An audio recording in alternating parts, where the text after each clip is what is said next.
అన్న ఎందుకు వెయిట్ చేస్తున్నారు ఇక్కడ? ఎందుకు వెయిట్ చేస్తున్నారు? డీజిల్ గురించి సార్. డీజిల్ కోసం. ఓకే, ఆటోనా మీది? Auto sir. ఓకే, ఎంతసేపు అయింది నుంచి?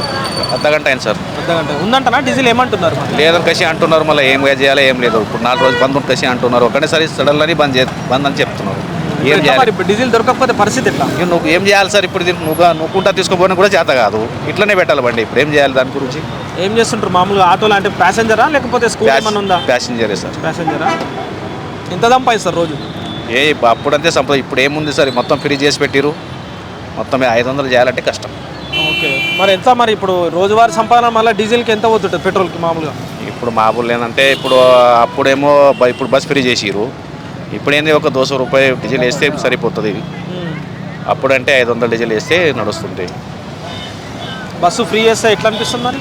ఏమన్నా మొత్తం మా గడప మీద కొట్టిరు, మన గురించి కొద్ది కూడా ఆలోచన చేస్తలేరు. కాకపోతే లేడీస్కి కూడా బస్సు ఫ్రీ అనేది చాలా ఇంపార్టెంట్గా బాగుంటుందిగా. కరెక్టే సార్, ఏదైనా కసి అంటలే నేను, అది కూడా కరెక్టే. అంటే దానికి ఒక రూల్స్ ప్రకారం పెట్టాలి, పెడితే మనకు కూడా కొద్దిగా ఇది అయిపోతుంది.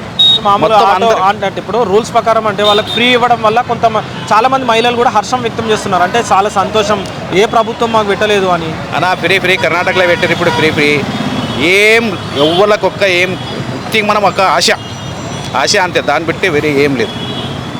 అది ఇస్తున్నాం ఇది ఇస్తున్నాం అంటే ఏం లేదు. ఫ్రీ పెడితే పిల్లలు ఫీజు కానీ ఇట్లా పెడితే ఏదో మనకు కూడా ఇదే అయిపోతుంది.